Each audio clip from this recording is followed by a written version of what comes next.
आइए दोस्तों स्टार्ट करते हैं अपना चैप्टर नंबर 10 11th क्लास का, that is thermal properties of matter. देखो, थर्मल प्रॉपर्टीज ऑफ मैटर को स्टार्ट करने से पहले एक बेसिक सा वर्ड है टेम्परेचर।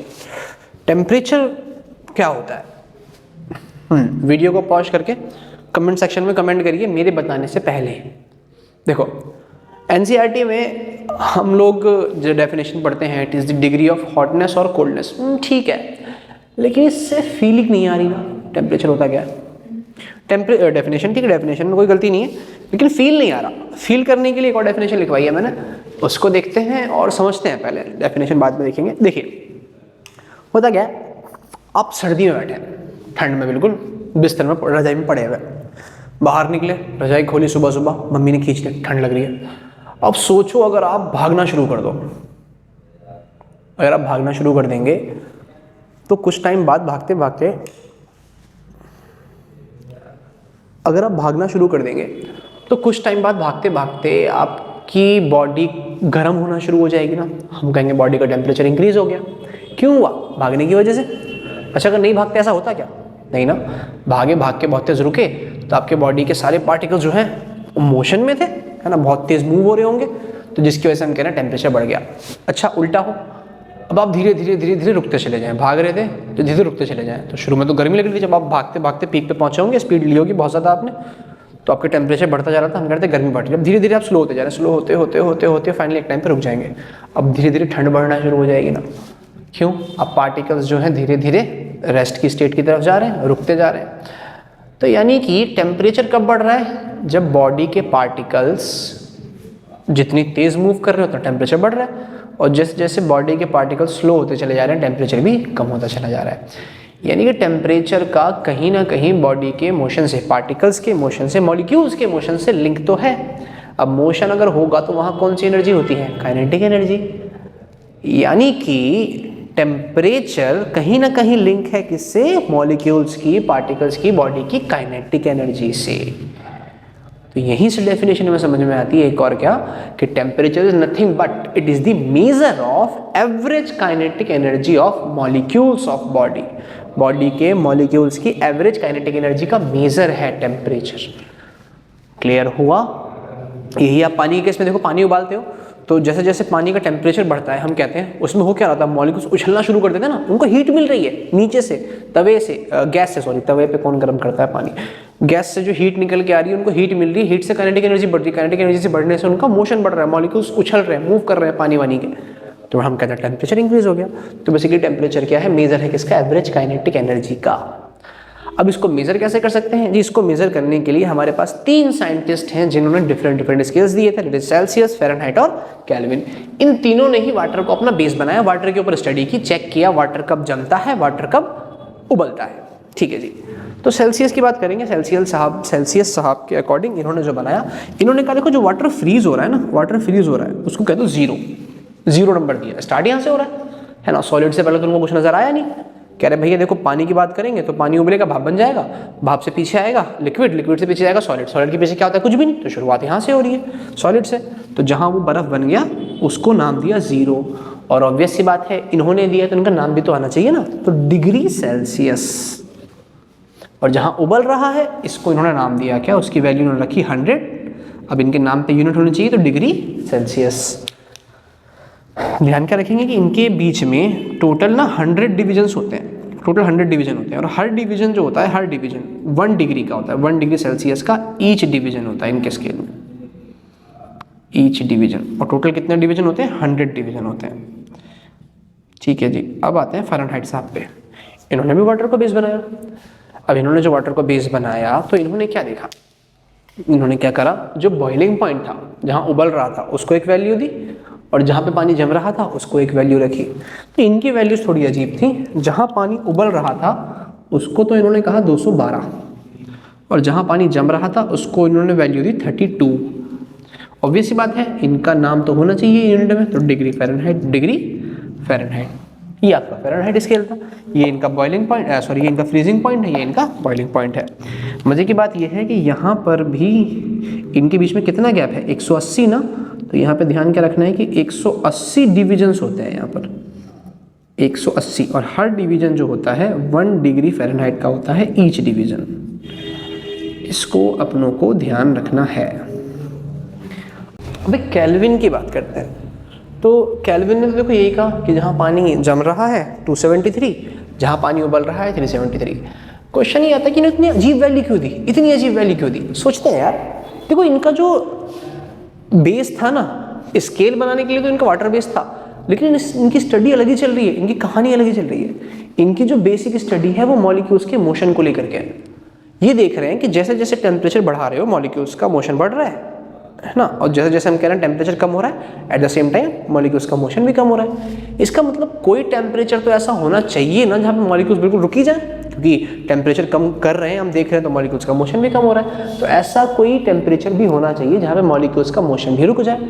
अच्छा, क्या वो टेम्परेचर 0 डिग्री सेल्सियस है? इन्होंने नोटिस किया नहीं भाई, 0 डिग्री सेल्सियस पे भी बर्फ़ के अंदर के मॉलिक्यूल्स तो मूव करते ही है ना, इवोपरेशन थोड़ा बहुत तो होता ही रहता है, यानी मॉलिक्यूल्स मूव कर रहे हैं, उसके अंदर से भी हीट निकल रही है।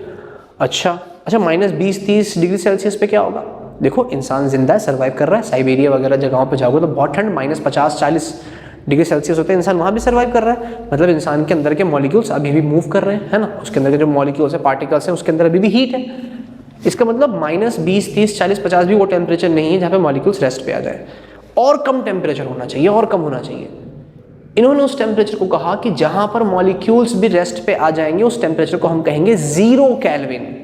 0 केल्विन, 0 केल्विन वो टेम्परेचर है जहां पे मॉलिक्यूल्स भी मोशन करना छोड़ देंगे। तो इन्होंने एक टेम्परेचर दिया 0 केल्विन। ओके, एट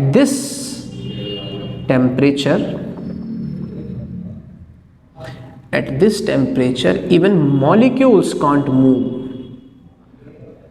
मॉलिक्यूल्स भी रेस्ट पर आ जाएंगे, मॉलिक्यूल्स बिकम्स एट रेस्ट।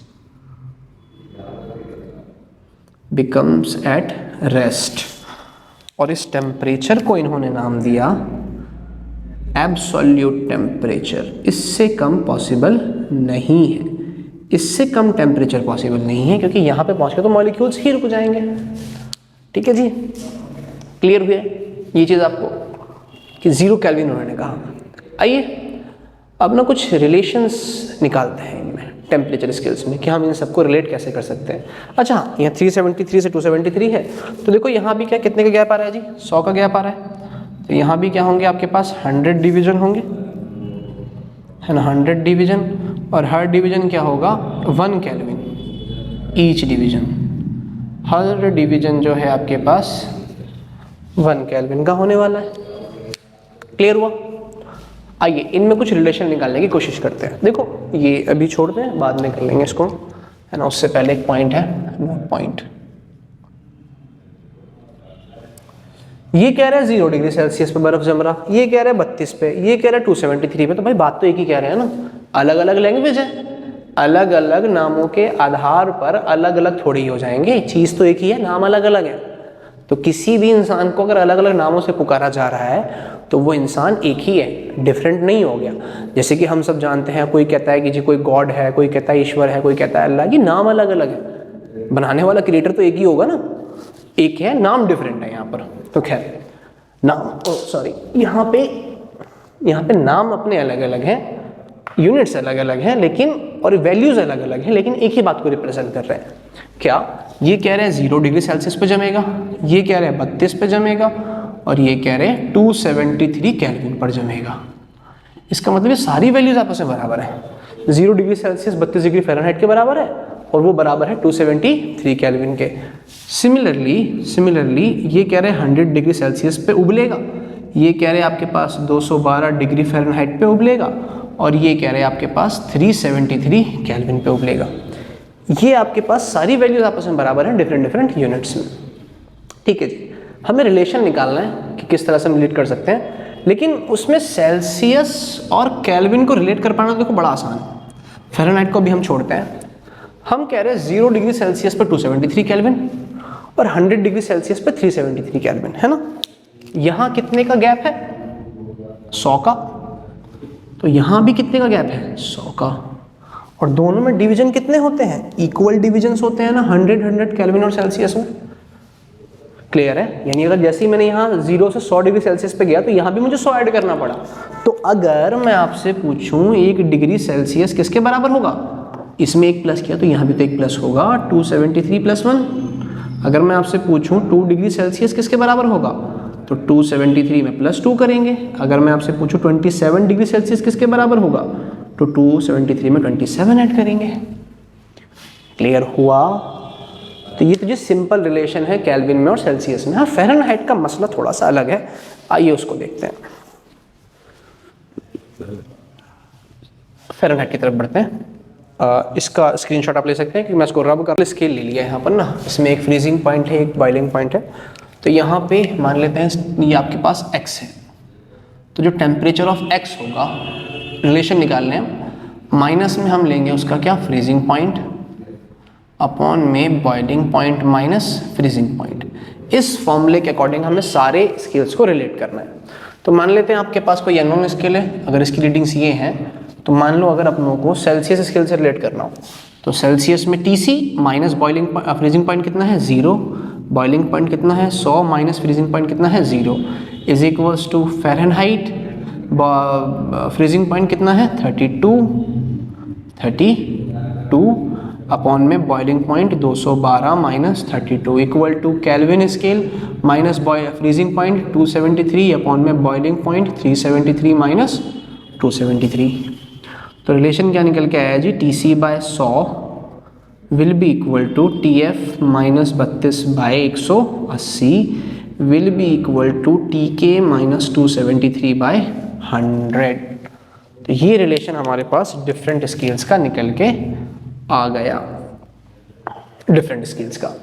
अब मान लो कोई अननोन स्केल है ना, केल्विन, फ़ारेनहाइट, सेल्सियस के अलावा, उसको रिलेट करना है। तो मान लो ना यही वाला, यही अननोन स्केल है, तो इसको और बराबर रख दो, TX माइनस जो भी उस अननोन स्केल का बॉइलिंग पॉइंट है वो, उस अननोन स्केल का जो फ्रीजिंग पॉइंट है वो, माइनस उस अननोन स्केल का बॉइलिंग पॉइंट माइनस उस अननोन स्केल का फ्रीजिंग पॉइंट। तो इस रिलेशन से हम लिंक कर सकते हैं।